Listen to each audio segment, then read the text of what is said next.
Dear friends, if you cannot run, just walk. And if you cannot walk, just crawl. But don't stop your journey.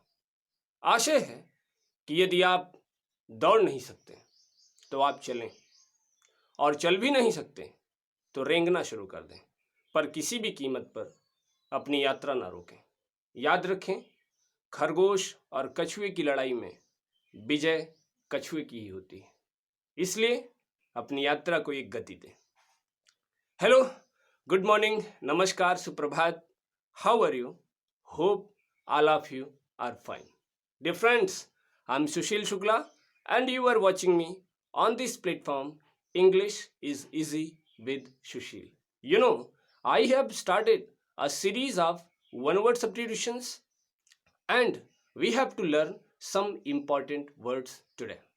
You know, in this way, we are going to make our vocabulary strong and our English better, richer, and smarter.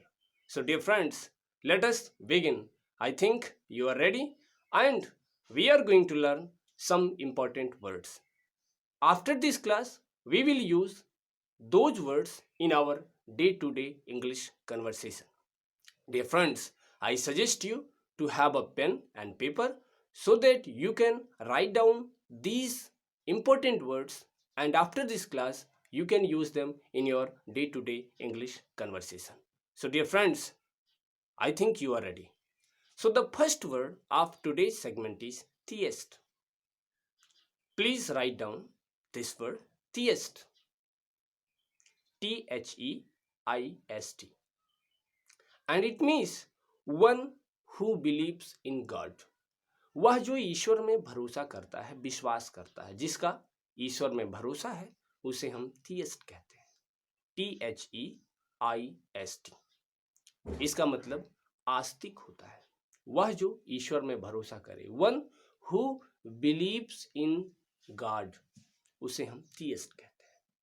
Okay, the second word of this segment is atheist.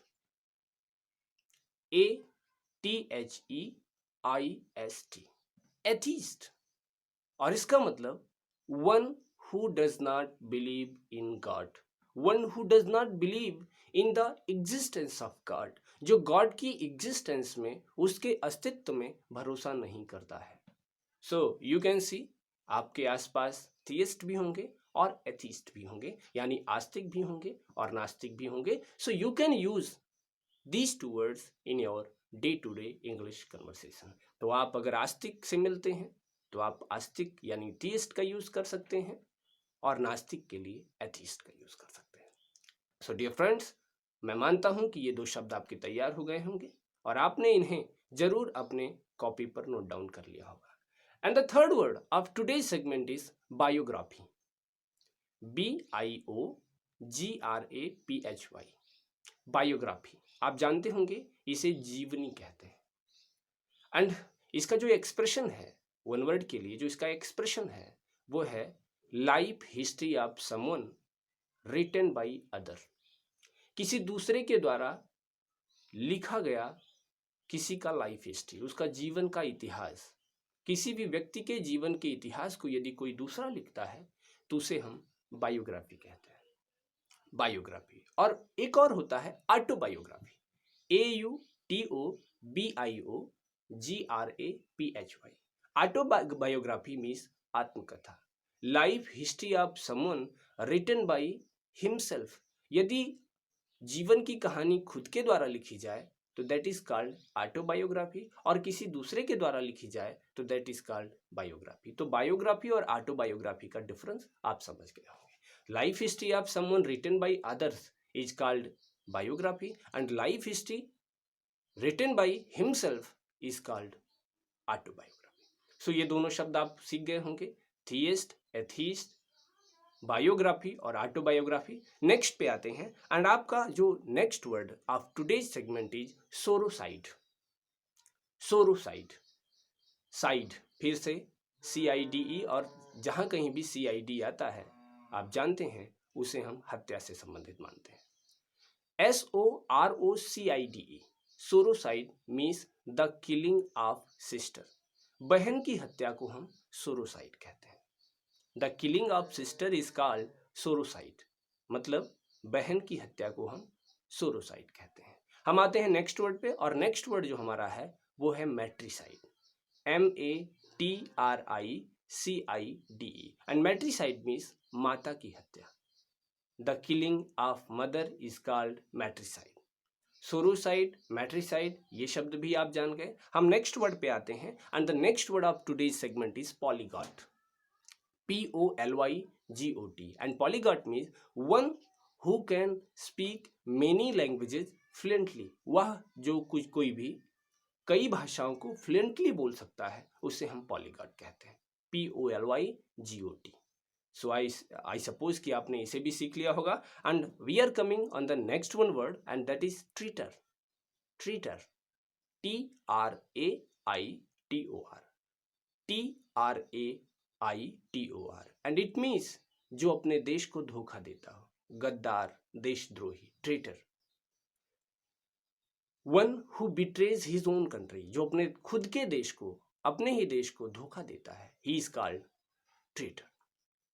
So dear friends, ये सारे महत्वपूर्ण शब्द आप जरूर note कर लें, क्योंकि आप चाहे किसी एकेडमिक एग्जामिनेशन की तैयारी कर रहे हो, किसी स्कूलिंग के लिए, या फिर किसी प्रतियोगी परीक्षा की तैयारी के लिए जो आपका सपना है, अगर आप ऐसी प्रतियोगी परीक्षाओं की या किसी स्कूलिंग की तैयारी कर रहे हो, तो ये शब्द आपके लिए लाभदायक साबित होने जा रहे हैं।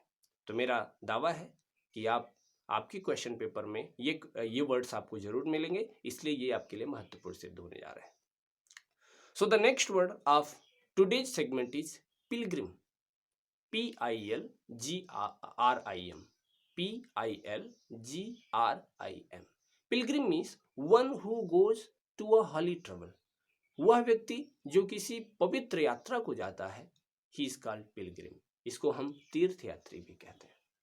तीर्थयात्री, वह जो किसी पवित्र यात्रा पे जाता है, उसे हम पिलग्रिम कहते हैं। लाइक लोग अमरनाथ की यात्रा पे जाते हैं, और भी कई धार्मिक स्थल हैं जिनकी यात्रा पर लोग जाते हैं, तो ऐसे लोगों को हम पिलग्रिम कहते हैं। Okay, and the last word of today's segment is वोयेज।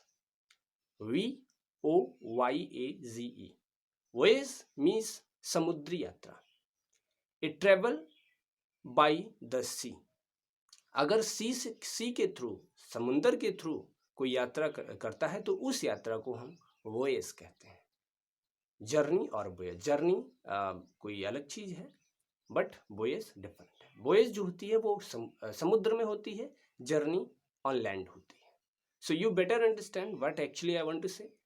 तो वोयेज मीन्स होती है समुद्री यात्रा, VOYAGE, वोयेज। So dear friends, these were the words that we learnt in today's segment. Hope you like the class, and ये भी hope करता हूँ कि आपने इन सारे शब्दों को नोट डाउन कर लिया होगा, and you are definitely going to make a very good use of these words, and you are going to use these words in your day-to-day English conversation. And definitely if you are preparing for any competitive examination, so you are going to learn these words, and you are going to make a better preparation for your competitive examination. Hope you like the class, and if you like the class, just press the subscription button and hit the bell icon so that you may get more and more videos. मैं ऐसे videos आपके लिए रोज बनाता रहता हूँ, and rose morning में मैं इसको अपलोड करता रहता हूँ. So dear friends, hope meet you tomorrow on the same platform, same time. But before winding up the class, again I would like to repeat those two lines. लहरों से डरकर नौका पार नहीं होती, लहरों से डरकर नौका पार नहीं होती, कोशिश करने वालों की कभी हार नहीं होती. Hope meet you again. Till then, stay home, stay safe. Thank you very much.